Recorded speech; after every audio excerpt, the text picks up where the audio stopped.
Welcome to the Curator's Salon podcast. I'm Geeta Joshi.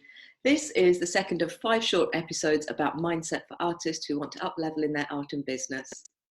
One of the things I see a lot with artists who want to step out of the studio and sell their art, whether it be directly or through galleries, is low confidence. They learn how to use Instagram or create a website to showcase their work, but when it comes to actively using these platforms, they become shy, unsure, fearful even. The confidence they have in the studio when they're making work, making their art, seems to ebb away when it comes to presenting themselves to a wider audience.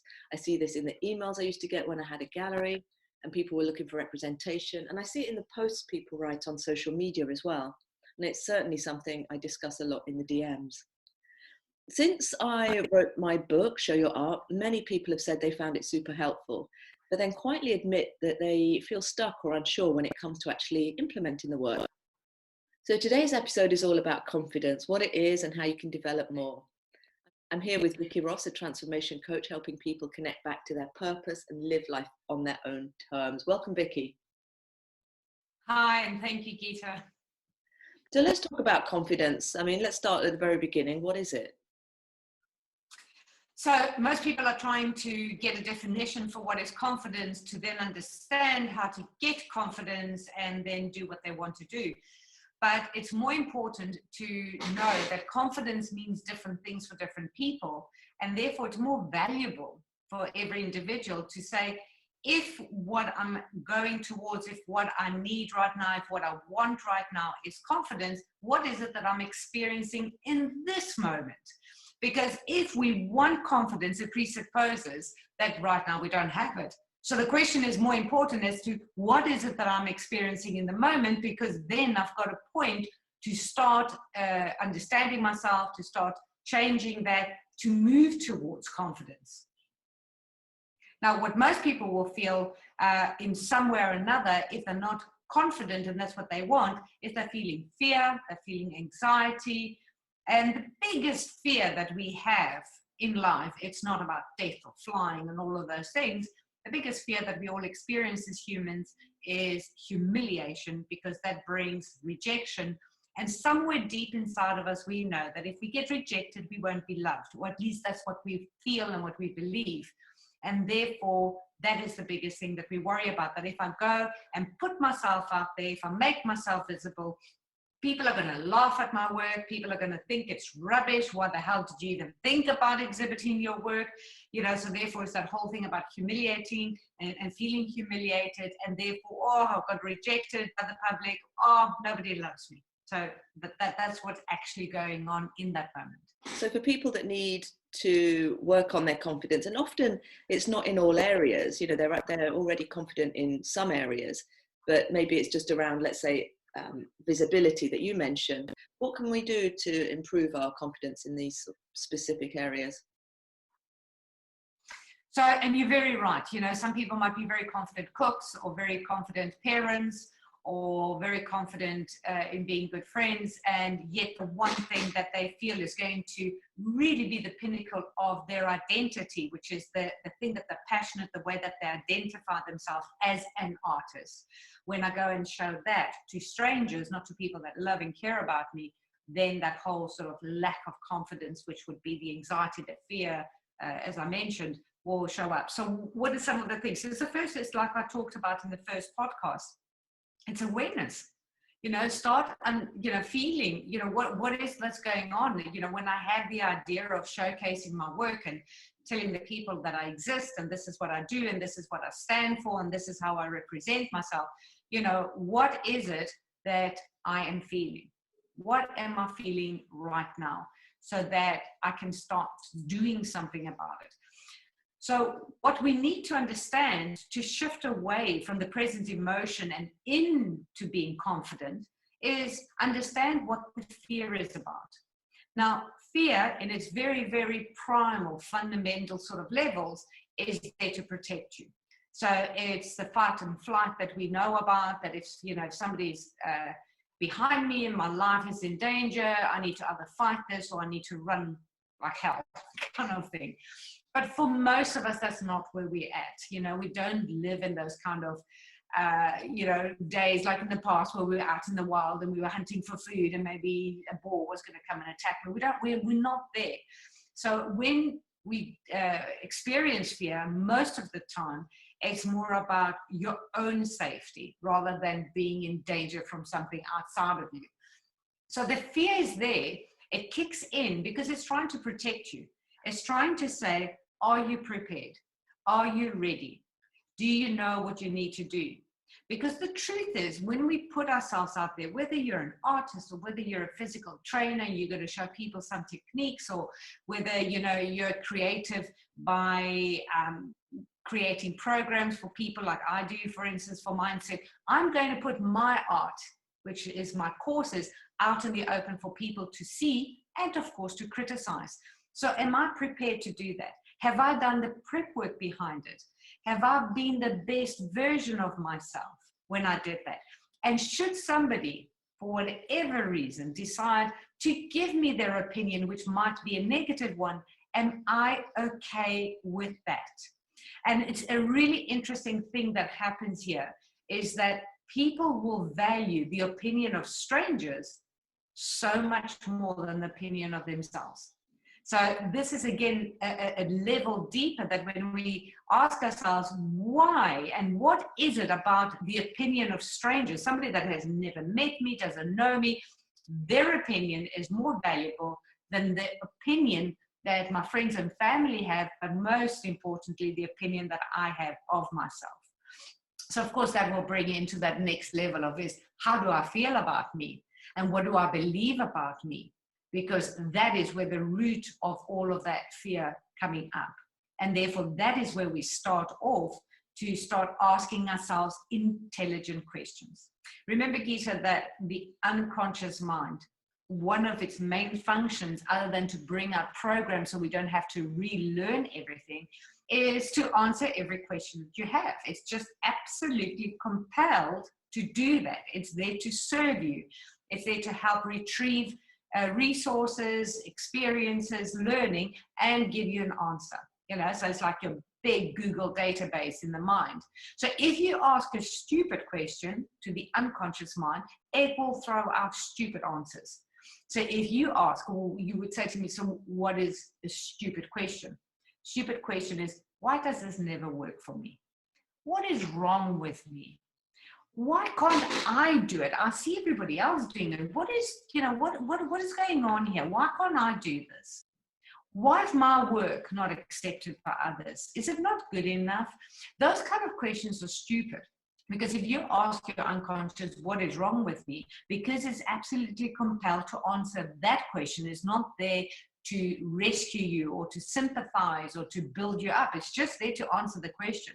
So it has to go into your data library that you have accumulated for your whole life. And it will look for every stupid decision, stupid action, silly, whatever decision that you've made, and then say, this is why you're stupid, this is why, or this is what's wrong with you. And it will just present that. And it doesn't balance it out by saying, you did this when you were like 5 or when you were 10. However, when you were 20, you made this better decision. It doesn't do that. It will just say, you are stupid, or this is what's wrong with you, and just give you whatever evidence will match it. So we've got to be really careful about the kind of questions that we ask ourselves in order to start having an understanding about what this is about what is the program that the unconscious is now reaching for. So it seems to me it's also a lot about trust, like trusting yourself trusting yourself to ask the right questions, to yourself, but also trusting that, you're bringing value to both the marketplace, trusting your art is of value to the world. I mean, what are your thoughts on that?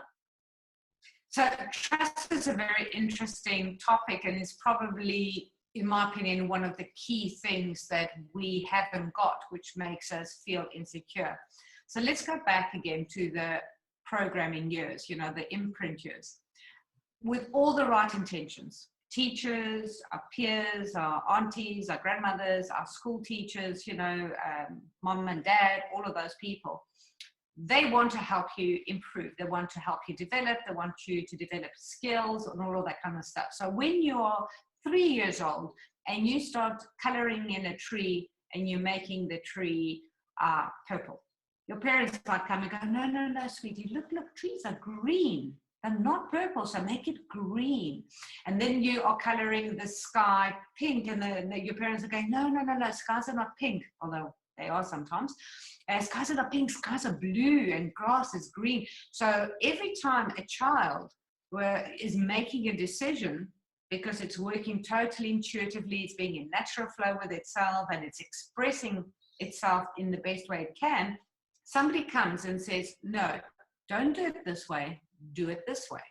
Don't read this, read that. Don't do maths this way, do maths this way. Don't study like this, study like that. Don't hold your fork this way, hold it that way. So we are constantly being told that the things that we want to do naturally are wrong. And therefore, what starts to happen, if it's not balanced out with well done and congratulations and you're so smart and you're so clever, which unfortunately, not because I'm mean or horrible, but most people don't do that with their kids. They will show them the wrongs, but they won't praise the rights. And therefore, those children grow up not being able to trust their choices and their decisions, because all through their imprint years, they've been told that they're wrong. So now they're adults and they need to make a decision about something, and they can't trust themselves to make that decision. So they will always go and ask somebody outside of themselves, what do you think I should do?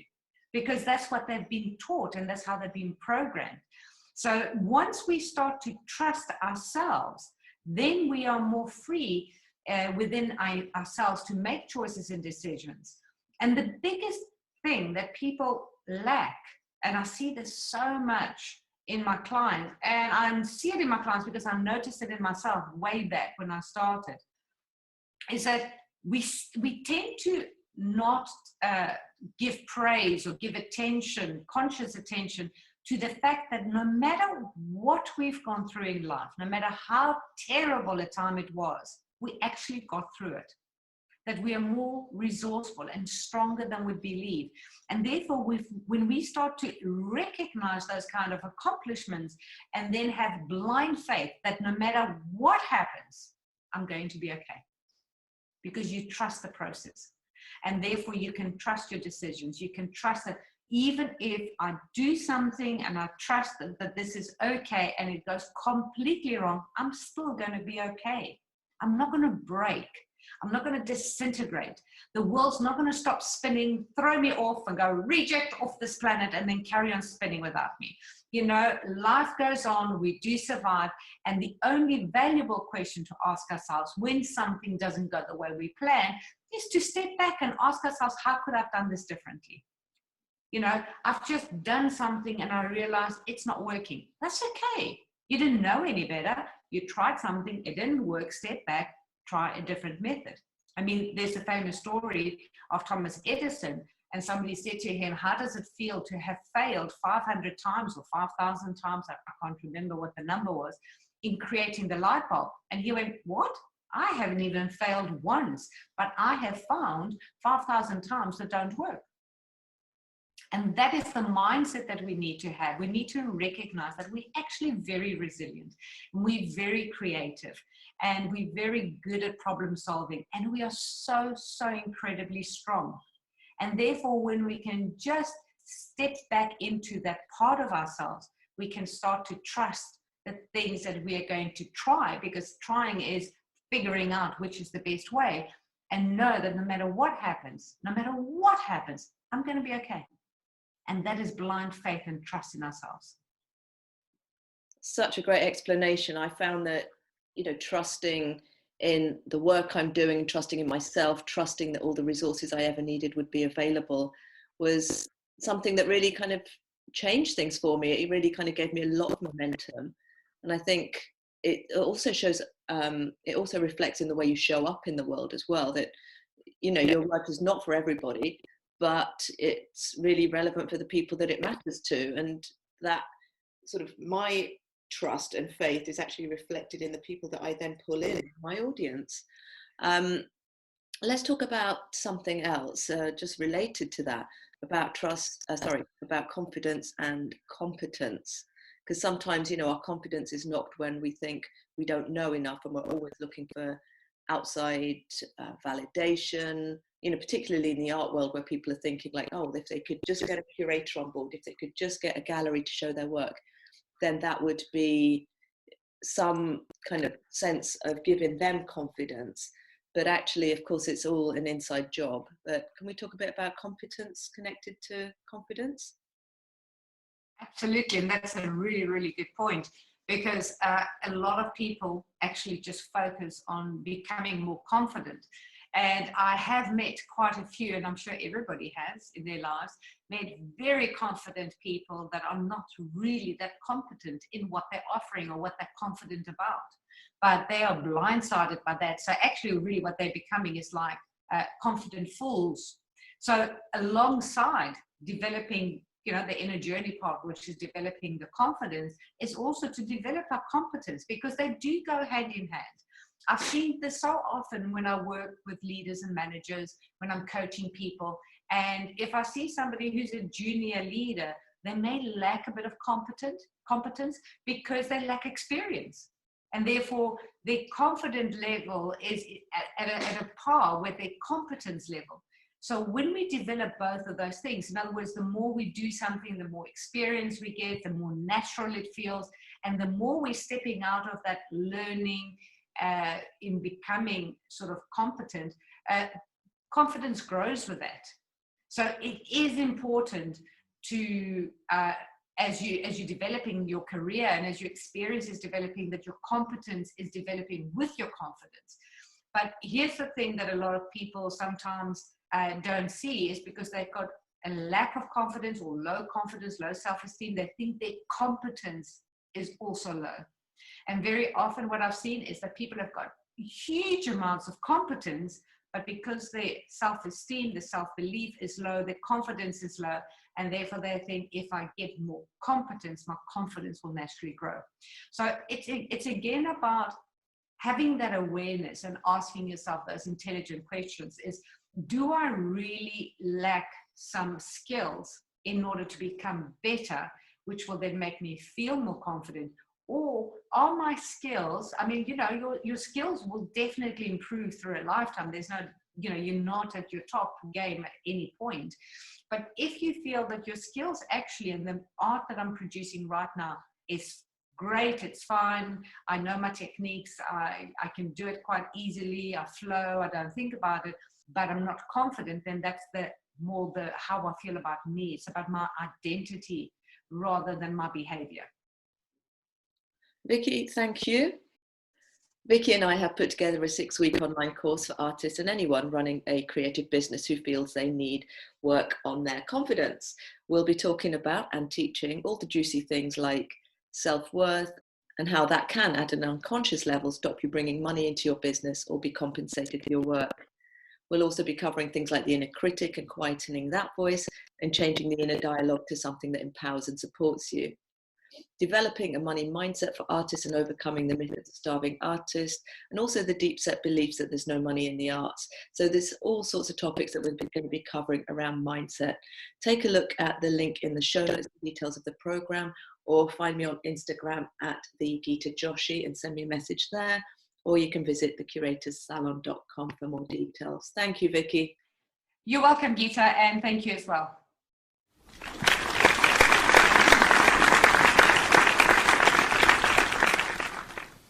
The Curator's Salon hopes you enjoyed this production.